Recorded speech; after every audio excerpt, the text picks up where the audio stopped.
हाँ, तो hello students, मैं हूँ हिमांशु और आप देख रहे हैं हमारा YouTube channel Himanshu Yadav 03/T। तो आज के इस वीडियो में हम सीखने वाले हैं मोलरता। तो आज का यह वीडियो बहुत ही महत्वपूर्ण और बहुत ही इंटरेस्टिंग होने वाली है, क्योंकि इसमें हम सीखेंगे मोलरिटी फाइंड करना, किसी भी सॉल्यूशन का, किसी भी घोल का, किसी भी विलयन का मोलरता कैसे ज्ञात कर सकते हैं, मोलरता क्या होता है, ठीक है, और किस प्रकार से इसको निकाला जाता है, और इसका जो फॉर्मूला होता है वो क्या होता है। तो इस सभी चीज़ों को हम इस वीडियो के अंतर्गत डिस्कस करने वाले हैं। तो चलिए इस वीडियो को शुरू करते हैं। वीडियो शुरू करने से पहले आप सबों से एक छोटी सी रिक्वेस्ट है कि अगर आप इस चैनल पर नए हैं तो चैनल को सब्सक्राइब करके ऑल प्रेस कर ले, ताकि इसी प्रकार के इंटरेस्टिंग वीडियो आपके पास सबसे पहले पहुंचे, और वीडियो को लाइक कर दें। तो चलिए इस वीडियो को सबसे पहले हम देखेंगे मोलरता। मोलरता क्या होता है, यानी मोलैरिटी क्या होती क्या है मोलैरिटी। तो मोलैरिटी हम किसे कहते हैं, देखिए मोलैरिटी हम किसे कहते हैं।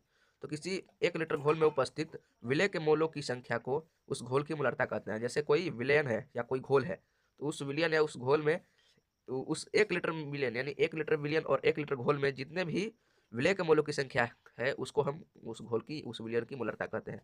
यानी उस घोल में कितने मोल हैं विलय के या घुल के, कितने उसके मोल हैं, उसको हम मोलरता कहते हैं, उस विलय की यानी उस सॉल्यूशन की मोलरिटी कहते हैं। तो मोलरिटी को हम कैपिटल एम से डिनोट करते हैं, और इसका फॉर्मूला होता है विलय के मोलों की संख्या बटा में विलयन का आयतन लीटर में। ठीक है, विलय के मोलों की संख्या बटा में विलयन का आयतन, मतलब विलय के कितने मोल हैं, उनके मोलों की संख्या, और बटा में विलयन का आयतन लीटर में। तो यहाँ पर एक प्रॉब्लम दिया गया है हमारे सामने, ये यहाँ पर ये प्रॉब्लम दिया गया है।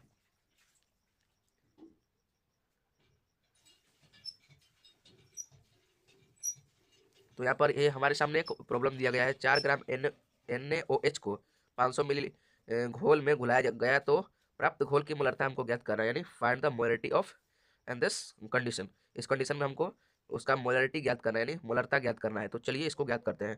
तो ये जो हमने आपको पहला फॉर्मूला दिखाया, पहला जो मोलरिटी का फॉर्मूला था ये, तो इस पहले वाला जो फार्मूला है मोलारिटी का, तो ये थोड़ा डिफिकल्ट लगने लगता है। इससे सरल फार्मूला से हम निकालेंगे मोलारिटी को। ठीक है, इसमें क्या होता है कि विलय के मूल्यों की संख्या निकालनी होती है, तो विलय के मूल्यों की संख्या अलग से निकालेंगे, उसके बाद जो आयतन दिया रहेगा लीटर में, तो उसको लिखेंगे तब आएगा। और ये जो दूसरा हमने फार्मूला लिखा है, ये जो हमने दूसरा फार्मूला लिखा है, तो ये जो फार्मूला है मोलरता का, ये शॉर्ट टाइप का है। इस फार्मूले से हम क्या कर सकते हैं, एकदम आसान तरीके से निकाल सकते हैं, कोई उतना वो नहीं है, कोई इतना डिफिकल्ट यानी कोई झंझट का सामना हमको नहीं करना पड़ता है। तो चलिए इस फार्मूला को समझते हैं, इसमें ये क्या है। तो ये मोलरता इक्वल टू होगा W/X गुणे 1000/V। तो ये W हमको डिनोट करता है घुल्य की मात्रा, यानी कोई घुल्य है उसकी मात्रा कितनी है। उसके बाद ये जो x है, ये जो नीचे x देख रहे हैं, ये x डिनोट करता है, यानी सूचित करता है घुल्य का अणुभार, यानी उस घुल्य का अणुभार कितना है। उसके बाद ये जो भी है, ये डिनोट करता है, ये वाला भी, ये डिनोट करता है घोल का आयतन मिलीलीटर में। फर्स्ट वाले में हमने लीटर में देखा, ये मिलीलीटर में। तो इस सूत्र के आधार पर हम इस जो प्रॉब्लम है इसको हम सोल्व करने वाले हैं। तो चलिए इसको हम सोल्व करते हैं। तो वो इस फार्मूले को आप एकदम ध्यान से, एकदम अच्छे से इसको याद कर लीजिएगा। इस वाले फार्मूले से मोलरिटी अगर निकालेंगे तो एकदम अच्छे से निकल जाता है, और बहुत उसमें डिफिकल्टों का सामना नहीं करना पड़ता है। तो चलिए मोलरिटी को हम ज्ञात करते हैं। तो पहले हम फार्मूला यहाँ पर इसमें जो दिए गए हैं उसको हम पहले लिखते हैं। तो यहाँ पर NaOH ये क्या है, ये घुल्य है, और कोई घोल है, किसी घोल की बात यहाँ पर की जा रही है। यहाँ पर घोल को इसमें नहीं बताया गया, सीधे यहाँ पर घुल्य को बताया गया कि NaOH है। तो 4 ग्राम NaOH है, तो ये हमारा क्या हो गया, घोल हो गया, नहीं घुल्य हो गया, ये हमारा क्या हो गया, घुल्य हो गया। तो हम यहाँ पर लिखते हैं क्या, देखिए। तो चूंकि हमारा यहाँ पर दिया गया है क्या, NaOH जो है, सोडियम हाइड्रोक्साइड जो है, 4 ग्राम दिया गया है, यही यही घुल्य है। तो यहाँ पर W इक्वल टू हमने 4 ग्राम लिख दिया। उसके बाद दूसरा चीज़ हमको क्या पकड़ना है, घुलने का अणुभार क्या होता है। तो भाई हम NaOH का अणुभार जानते हैं कि 40 होता है। क्या होता है, 40। कैसे 40 होता है अणुभार, आप निकालना जानते होंगे या नहीं जानते, तो भाई इसको एकदम अच्छे से सीख लीजिए अणुभार निकालना, क्योंकि ये आगे चलकर बहुत काम देता है, और इसका यूज हर जगह होता है। तो NaOH का जो होता है वो अणुभार 40 होता है, क्योंकि Na का 23 और ऑक्सीजन का 16 और इसका हाइड्रोजन का 1, तो पूरा मिलकर कितना हो जाता है, 40 हो जाते हैं। तो उसको हम लिखते हैं।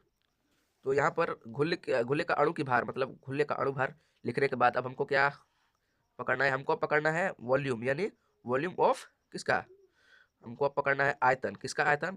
तो हमको ज्ञात करना है घोल का आयतन, पूरा सॉल्यूशन का आयतन मिली में पकड़ना है। तो यहाँ पर मिली में दिया गया है, तो 500 मिली यहाँ पर पहले से ही दे दिया गया है घोल का आयतन, यानी द वॉल्यूम ऑफ सॉल्यूशन। तो यहाँ पर क्या हो जाएगा, V बराबर 500 मिली हो जाएगा, V इक्वल टू 500 ml यानी मिलीलीटर।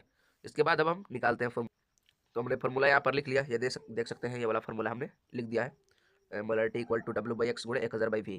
ठीक है, तो ये हमने लिख दिया। अब सभी जितने भी यहाँ पर मान दिए गए हैं, सभी वैल्यूज़ को हम यहाँ पर पुट करेंगे, सभी वैल्यूज़ को हम यहाँ पर पुट कर दे रहे हैं। W इक्वल टू कितना है हमारा 4 ग्राम है, चलो यहाँ पर 4 पुट कर दिया। और यहाँ पर x कितना है, यानी गुल्ले का अणुभार कितना है 40 है, तो यहाँ पर 40 पुट कर दिया। उसके बाद 1000 तो हमको लिखना ही है, ये कांस्टेंट है, कभी चेंज नहीं होता।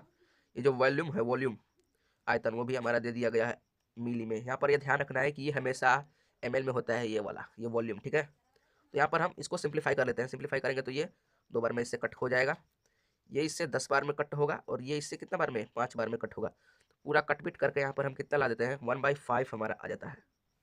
और 1/5 को हम क्या लिख सकते हैं भाई, 1/5 हमारा क्या हो जाएगा 0.2 m, यानी 0.2 इसकी मोलरता हमने ज्ञात कर ली। तो इस प्रकार से हम किसी भी तो इस मेथड से हम किसी भी घोल की मोलरता को ज्ञात कर सकते हैं एकदम सिंपल तरीके से। अगर ये दूसरा वाला ये जो फॉर्मूला आपको दिखाई दे रहा है, इसको अगर अच्छे से याद कर लें और इसको अप्लाई करें सभी क्वेश्चंस पर, जितने भी आपको प्रॉब्लम दिए जाते हैं अपने टीचरों द्वारा, तो उन सभी प्रॉब्लम्स पर ये वाला फॉर्मूला आपको अप्लाई करना होगा। और इसी से अगर सॉल्यूशन उसका करते हैं तो आपको एकदम अच्छा रिजल्ट मिलेगा और आपको एकदम आसान लगेगा ये मोलैरिटी निकालना। ओके, तो इस वीडियो के लिए बस इतना ही। मिलते हैं किसी नेक्स्ट वीडियो में। अगर वीडियो पसंद आए तो वीडियो को लाइक कर दें और इस प्रकार के वीडियोस के लिए चैनल को सब्सक्राइब करके ऑल प्रेस कर लें। Thank you.